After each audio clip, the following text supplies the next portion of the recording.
This year, Santa's bringing the power of Energizer into his workshop. Whoa, the Energizer Bunny's got so much power. Wait, he's powered up all the toys. I think that means we're done for the year.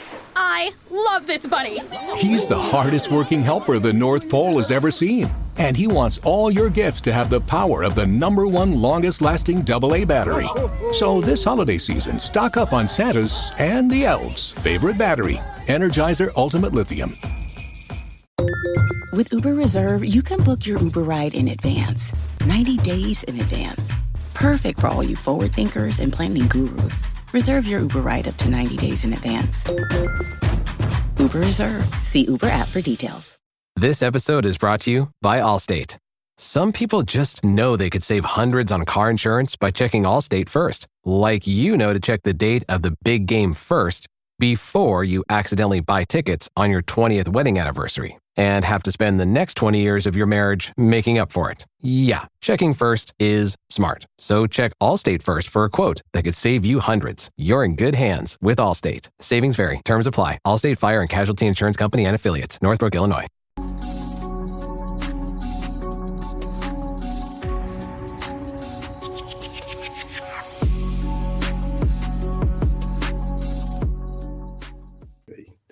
My mind been in a fog since Tuesday. Shout out to Jaquan Brisker. I guess you feel like Brisker right now. His mind been in a fog since he laid belt to that tight end from the Jaguars. I definitely feel like I'm running around concussed. I'm sure I'm not the only Bears fan that feels the same way. I sat around all Tuesday night watching WGN News, refreshing the phone, looking for news that never came. Woke up on Wednesday morning and saw that the news was not the news I was looking for. That Matt Eberflus is still coaching this team. Yeah. Terrible. I don't know what's worse. The Packers winning the Super Bowl, the Orange Trader Man being the next president, or Matt Eberflus still being the coach of the Bears. If you can undo one thing, which one thing are you going to undo? All are equally terrible. Damn near all three of them maybe want to go run across the damn Ryan. Shit. If I could undo one of them, can I just take the Thanos glove and snap my fingers to get all three of them wiped out all at once? Now it seems like all of us in the fan base is having a collective Mandela effect, where we all remember that Poles hired Eberflus to a 3-year contract. And now, according to Brad Biggs and Adam Rank and some others, Matt Eberflus has a 5-year deal.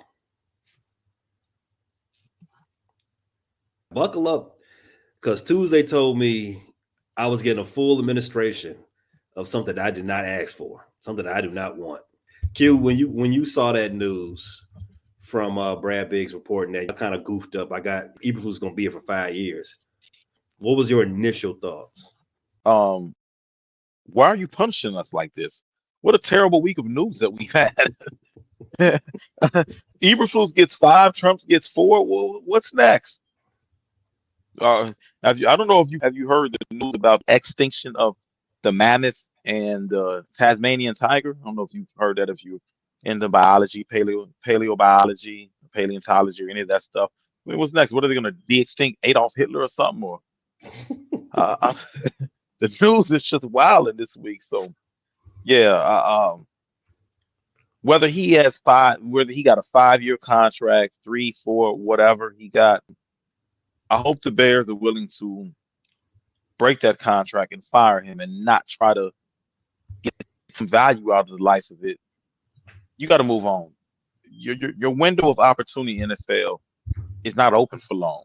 You got to maximize this roster, this defense, and I think it's become apparent through 2.5 years. We're in year 3, 2.5 years, that Eberflus just isn't the man for the job, even though he was the victim of a deeply stripped down roster.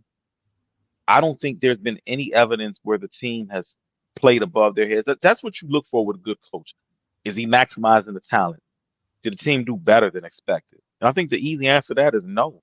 They've either, at best, they've performed at best they perform at their expectations. Mhm. Realistically, they've underperformed in 3 years. I thought one or two wins could have been squeezed out of each year that he's been here so far, easily, due to the late game follies. I kind of want to agree with you there about playing below. Well, succeeding at a rate that's less than expected, right?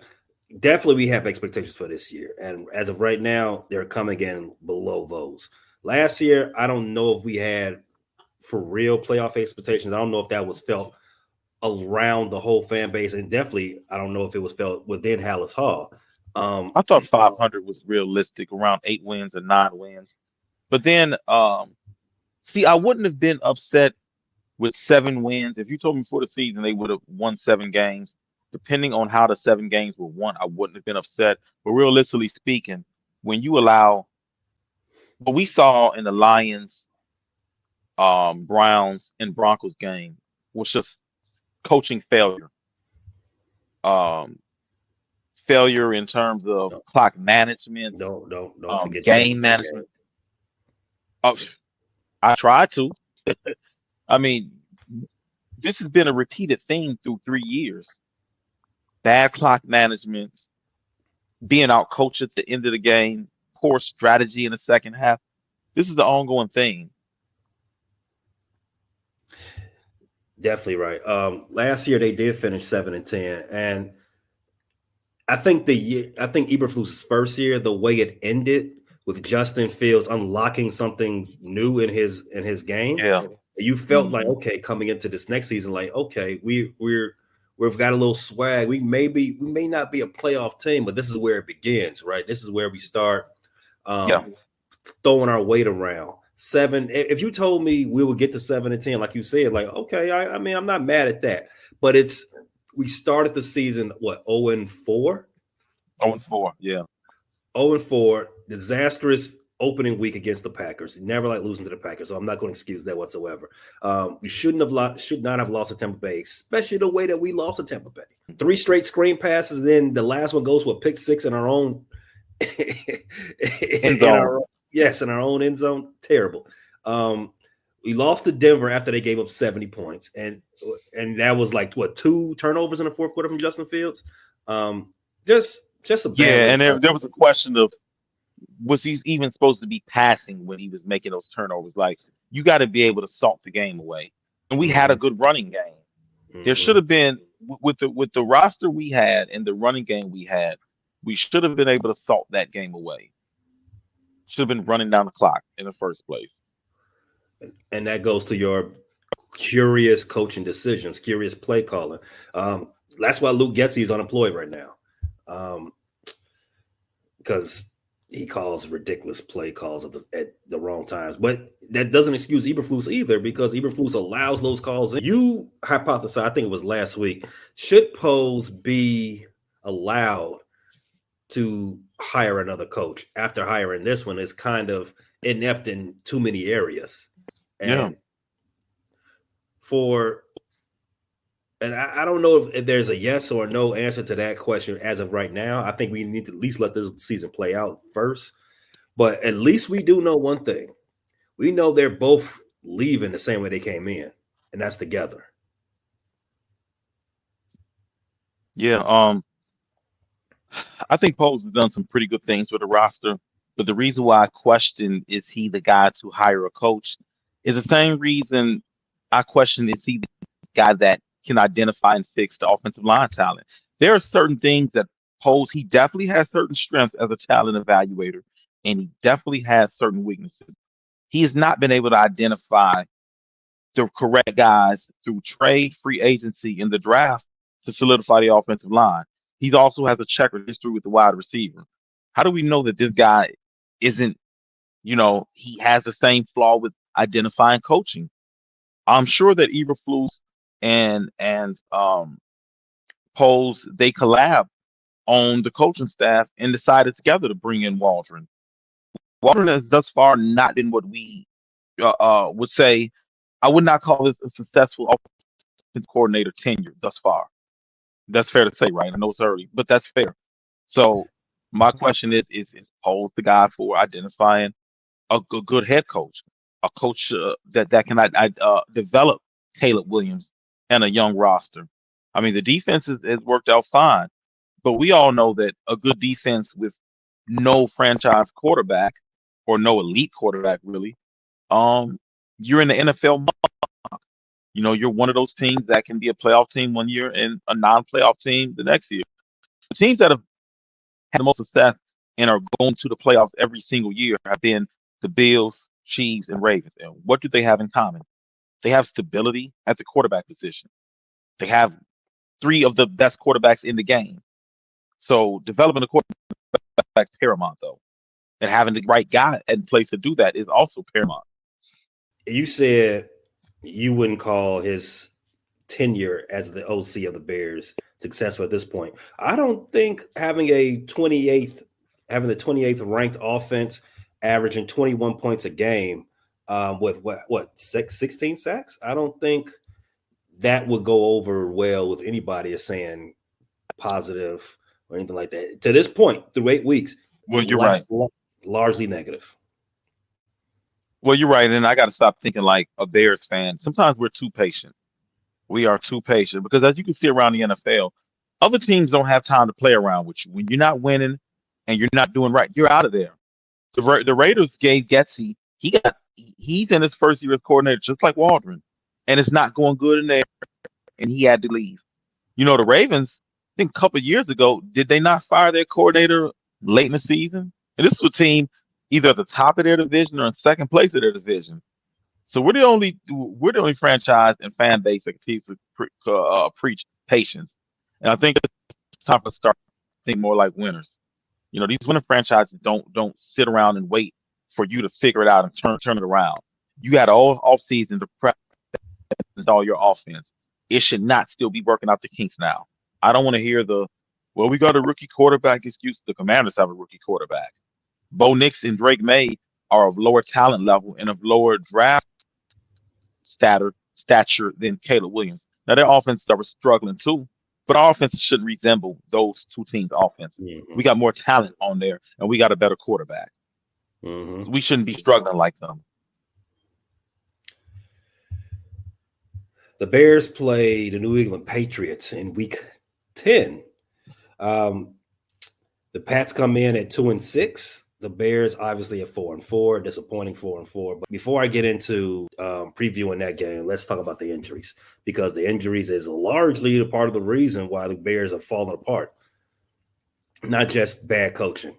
The Pats come in, they're fairly healthy for a team that's bereft of noticeable talent. The only noticeable name that they have that did not practice so far this season this week was Kyle Duggar, DNP on Thursday.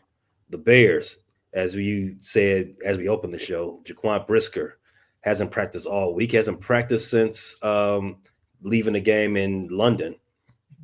Darnell Wright hasn't practiced all week. Kyler Gordon, Braxton Jones, Darrell Wright, they have been limited so far this week. And a minor note, if you haven't heard it by now, Andrew Billings done for the season with a torn chest.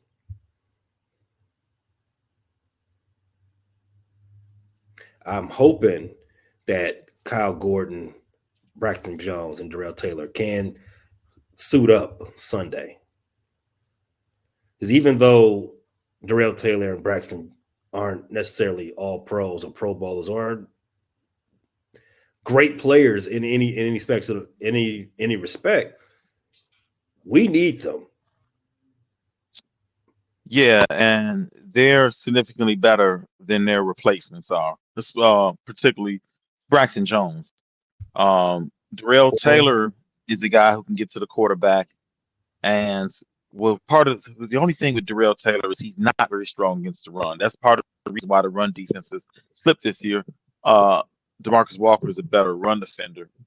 But Darrell Taylor is the guy that gets the quarterback, and that is the most important trait that an edge rusher can have.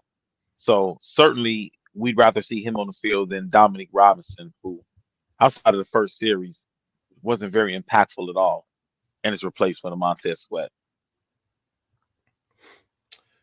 and Kyler Gordon being one of our better defensive players in the secondary, we can definitely use him because I think out of the last 2 weeks, giving up Jaden Daniels completed a pass to I think 9 or 10 different Commanders in that game. Kyler Murray didn't have the most prolific game against the Bears, at least in his career, but he didn't have any issues either. His 3 worst plays was with the 3 times he got sacked, and that was it. Yeah. And I think the one thing that Kyler Gordon does as well too, he brings a physical element to the team that none of his replacements really, they don't have that trait. Blackwell, Jalen Jones, they did admirable job stepping up for Kyler Murray. But Kyler Murray, as we talked about before on the show, he's one of the better blitzers out of that nickel position. So he adds to your pass rush as well. He's a great tackler coming into the or out of the bye. The Bears were either first or second in the league in terms of fewest missed tackles, surest tackling team. And Kyler Gordon is one of those guys that's a short tackler. Once Kyler Gordon gets you in his grips, you're going down. There's not much yards at the carry. You're not even falling forward. He's physical at the point of impact. He's also good against the run. He's very good in run support. So I think getting back Kyler Gordon is very important. And I tend to think that with Brisker and Gordon here, the outcome of the last 2 weeks are very different. I don't know what was going on during the week for Cardinals. The preparation was off, coaching was off. Maybe a letdown for the Hail Mary, but I'm pretty certain that Brisker and Gordon being active for the Washington game, we don't even get to a Hail Mary. The Bears win that game. Mm-hmm. Pats come into this game the number 32 ranked offense. They're also ranked 32 as a passing offense. 30th in passing touchdowns, 24th in the rushing offense. The Pats have the 25th ranked total defense, 22nd in the league against the pass, and 26th in the league against the run. They have 15 total touchdowns on the season and 11 turnovers. Their best offensive player is Ramondre Stevenson. I have him on one of my fantasy teams. He's solid for where I drafted him, but unfortunately for me, I drafted him to be my RB2, and his 3.8 yards per carry this season is not doing it for me. As a team, the Patriots average 4.4 per carry, and that's largely off the back of Drake May being a good scrambler. Yeah. So, out of everything, should the struggling Bears, their team and the fan base, be worried this Sunday that they could lose this game? With the way the Bears are playing right now, they could lose anybody. It's the NFL, so the gap between a bad team and a mediocre team isn't that wide. And the Patriots were playing well enough a couple weeks ago to beat the Jets, although the Jets aren't. I wouldn't call them a good team as of now. Barely. But this is the game that the Bears have to be concerned about, considering the way they left off last week. Now, I do believe the Bears should win this game. I do believe the Bears will win this game. Bears lose this game, the issues are deeper than what we even thought. Eberflus probably lost the team. If they come back home and lose to the Patriots, Eberflus probably lost the team, and definitely is clinched losing his job. There's no way you can bring him back after losing a game like that. Wait, so you calling Ryan Poles a liar? Because he said that the job is safe regardless of wins and losses. I'm paraphrasing what he said. So if we lose to the Patriots, we go on a 3-game losing streak. Poles a liar. If he said that, I'm calling him an idiot. Wow, Poles is an idiot. I would go. I would ride. I would ride down with that. I'm jumping down with that one. He said, regardless of wins or losses, Eberflus' job is safe. But I want to believe it was that coded thing that that happens all the time in the NFL. Where you say a person's job is safe, then the next thing they do, they get fired. I want to believe it was like that. When you're in the burning house and saying everything's fine, it's that thing. The Bears is a meme right now. The 2024 Bears, they are definitely a meme. They're not really a football team right about now. I agree, Q, that the Bears and their fan base should take this game seriously, even though this is a 2-6 Patriots team. They was expected to be bad. They was expected to be the worst team coming into this season. They was expected to have maybe a top 2 pick in the coming draft. But the Bears can't take anybody lightly. Coming off that loss to the Commanders, the Cardinals were just as fluky looking. They had a terrible defense, and what did they do? Put belt to ass right across the Bears' backside. So if that wasn't a wake-up call, this one, you should not sleepwalk through this game. The Bears are playing at home. They are undefeated at home. I think the Bears have won, what was it? It's 10 straight games at home, right? Something like that. Yeah, they've won 10 straight games at home, which obviously they haven't won on the road in God knows how long. When is the last road when it was against the Vikings?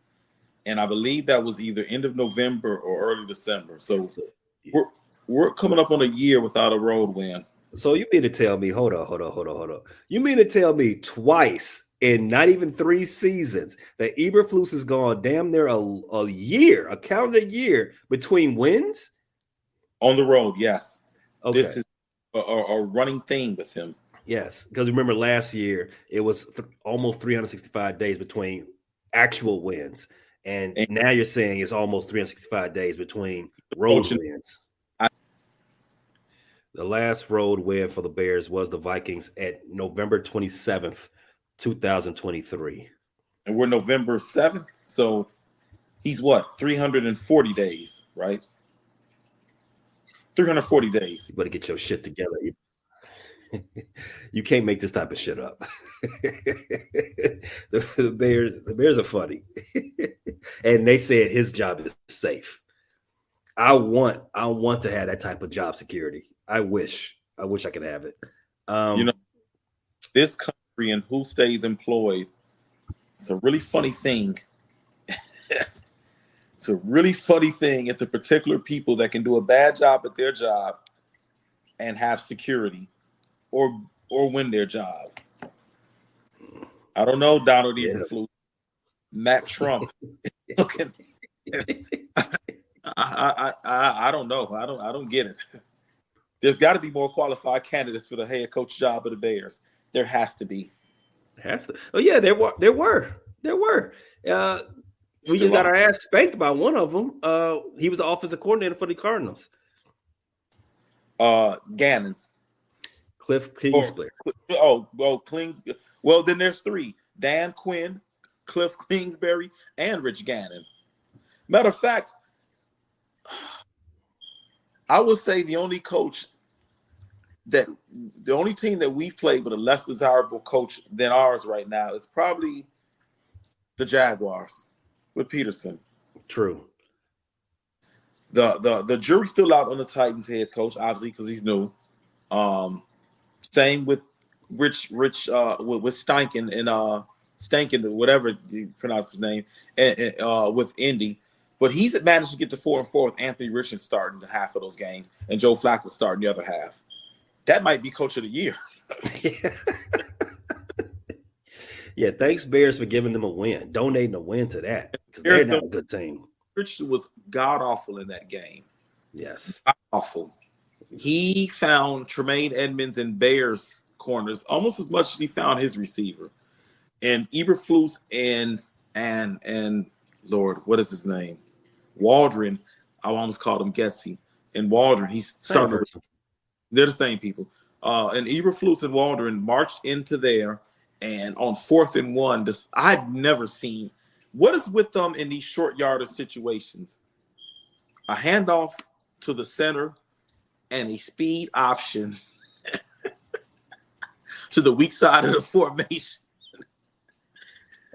Lord. It's sidebar. Is that the worst play call so far this season, or is it handing the ball off to a backup offensive lineman on the goal line? The worst play call this season was initially that speed option to DeAndre Swift, and Waldron said, I can't let 2024 end with that being the worst play in the NFL, the worst play call. So if nobody else will make a worse play call, I just got to make a worse play call to absolve myself for that one. So in that Commanders game, he decided a bubble on 4th and 1 would be an even worse play call. And then he was like, I can do worse than that 4th and 1 with no blockers in front of DJ Moore. I can hand the ball off to my center. And he did that. The Bears really do struggle in short yardage situations, especially in the red zone. Ridiculous. Waldron's short yardage plays resemble somebody from the short bus calling them. I know anybody from the short bus. I know we are in a time where we are very politically conscious and there's certain things we can't say, but I apologize if I offended anybody on who subscribes to the Bear Claw podcast, Chicago Frustrated Sports Fan Network, and may have rode the short bus, but in you all's defense, you all aren't calling plays. Indeed. And hopefully you all can still get your benefits and your SSI checks after January 5th. The Bears did have a golden opportunity to get back right against the Cardinals. Cardinals whipped their ass.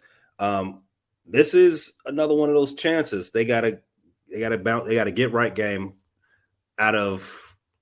They have one of the best get right games you can possibly ever have with the Patriots staring them in their face. Unlike the Cardinals, the Patriots don't really have noticeable names on that top squad. They possibly have the worst collective offense in terms of talent. They definitely have the worst wide receiver room. I think that's bar none. And if the Bears' offensive line was healthy, the Patriots' offensive line would be worse than what the Bears have.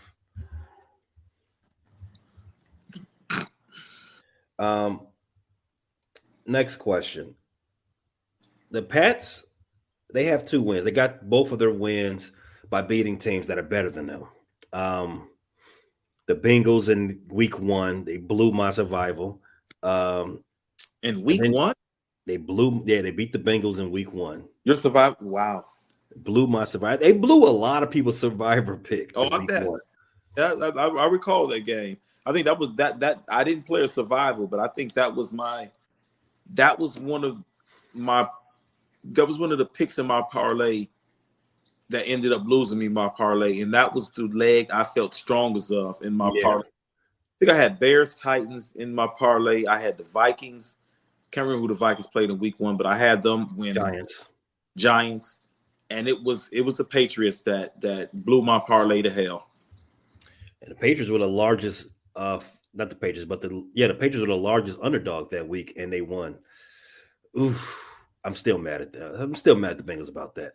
Anyway, they've beaten 2 teams that are better than the 4-win Bengals, who will play later tonight, and they beat the 3-win Jets, who are slightly better than them, just slightly. I don't think the Jets are a good team, but on paper, the Jets are a better team than them. On paper, you're right. On paper, they have names. Some of those names need to right off.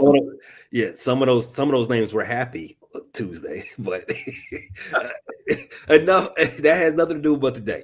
Yes, they were happy with the news on Tuesday. But is there anything the Bears can examine from those 2 games and how the Patriots upset those 2 teams in particular to make sure that they are not the 3rd team that they upset this season? Simply not play down to the level of the Patriots. The Patriots, like you said, they don't have a lot of talent and they don't have a lot of weapons on the outside. They're not going to get into a shootout with you because they don't have enough bullets.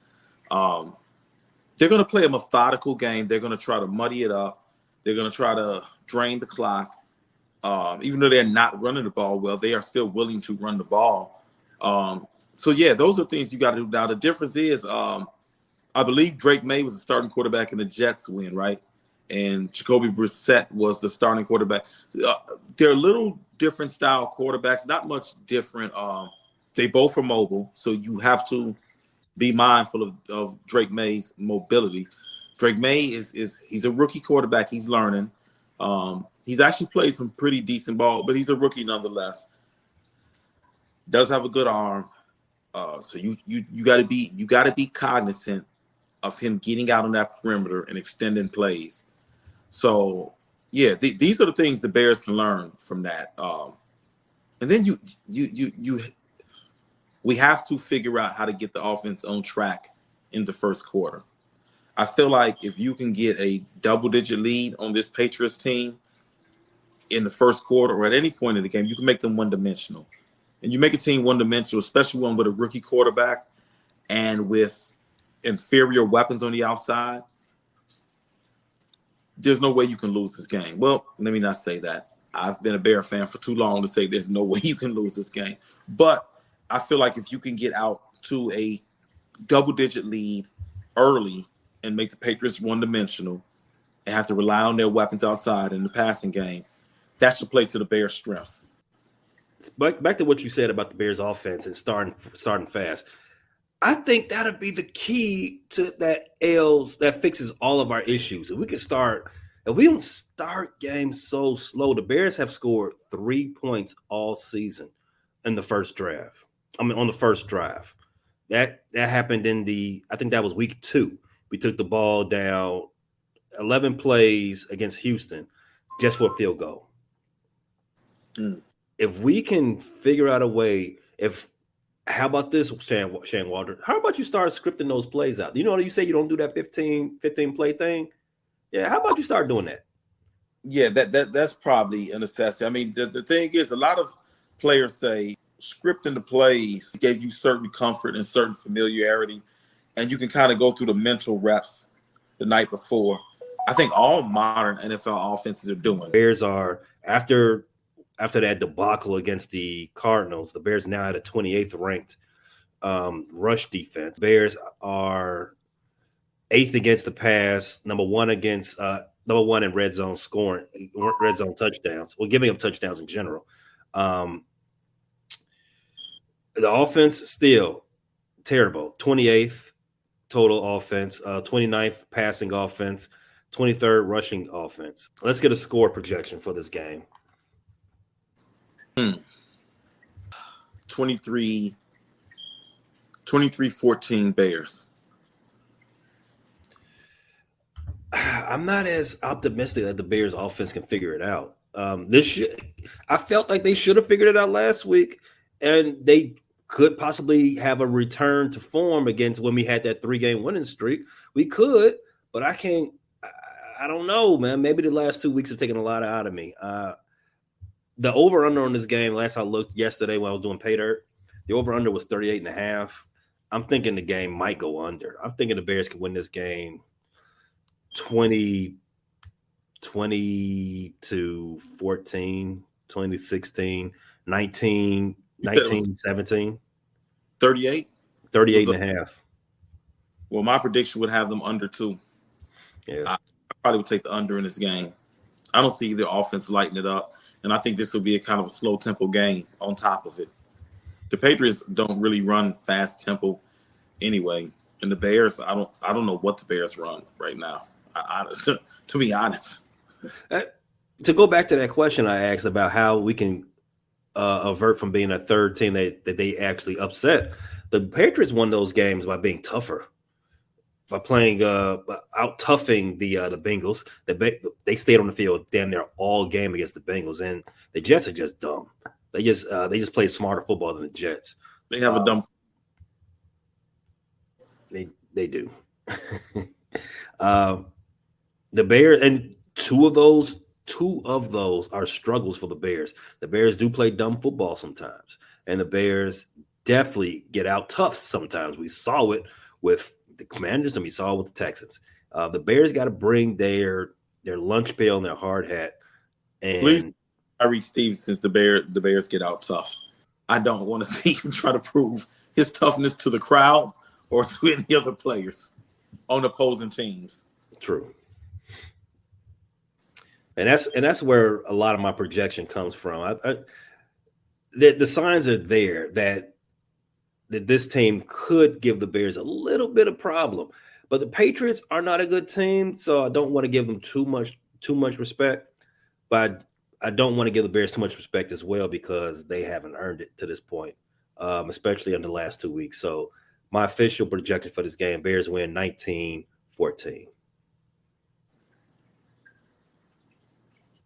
The Patriots scoring 2 touchdowns is not good, but I took the win however we get it. At this point, the Bears can't be choosing. No. Suffered 2 miserable losses. Yeah. 2 miserable losses. Miserable feeling.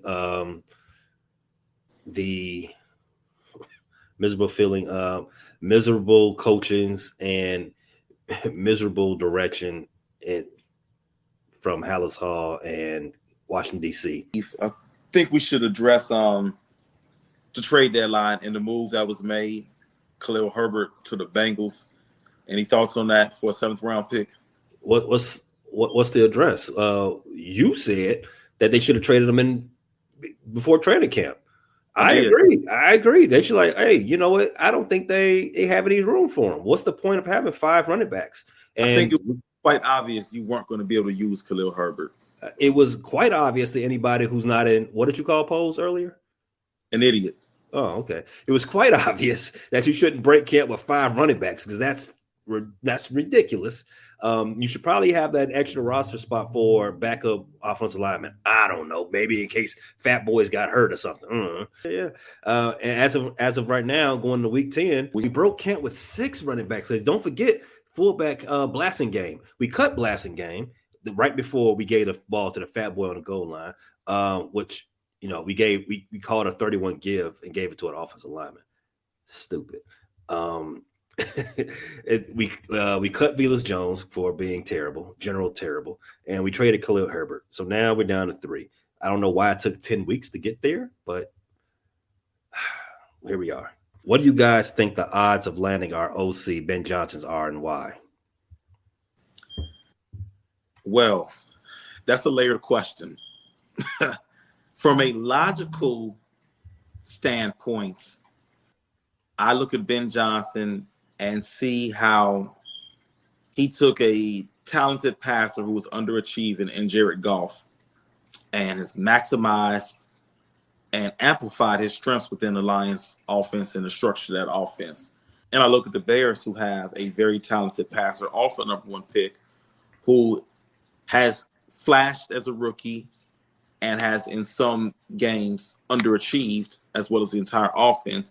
And I would say a logical GM and front office would say, let us land the hottest offensive mind prospect in the game and offer him a blank check and a 4 or 5 year contract and say, come get a hold of our offense. That is the logical side of me. The Bears fan side of me says that Bears don't always do the logical thing. The logical side of me would say, because Ben Johnson has both, he's applauded both Justin Fields and Caleb Williams. I would say that he's a fan of both, and that he's kind of quietly lobbied for the chance to coach either of those guys. Now, obviously, Justin Fields is gone, but I would say, logical side, I would say it would be a strong chance of Ben Johnson being the head coach. Bears fans in me, and realizing our front office doesn't always do what's best for the team, says there's also a strong chance he won't be, because some other team will jump on it and will allow him to coach their talent and express strong interest in him the minute he's available. So I would say 50-50. I hope that Ben Johnson is the next coach of the Bears. However, the Bears don't always share the same vision with me in terms of being the best team they can be. It is political season has gotten a hold of you. I can tell how you answered that question. The man asked for odds and why. Would you do something? You went all the way around before you got to those odds, and then when you got there, And then you went all the way around and then still straddled the fence. You said 50-50. My take on this. We've heard the news from Albert Breer, NFL writer, that Ben Johnson had his eyes on the Bears. They were playing footsie. They were sweet on each other last offseason, but Poles decided to keep Eberflus, and that has led us to where we are now. I can go ahead and say that I don't think that was a great decision. I don't know where this season is going to end, but I still believe that was not the best decision for this season and going forward. I believe Ben Johnson's star is rising greater than what my Eberflus star was at this point when he was in his last season as a defensive coordinator for the Indianapolis Colts. With that said, I think him going back to the Detroit Lions for one more year definitely I think he did get a pay raise when he went back to the Lions. Bold move. Yeah, bold move. Him going back to the Lions, the Bears struggling a little bit, coming in a little under their expectations. The Lions still exceeding their expectations and looking like the team look like they're going to represent the conference in the Super Bowl. There's nothing else he can achieve there. If they do win the conference, go to Super Bowl, win or loss in the Super Bowl, it doesn't matter. Nothing else he can achieve.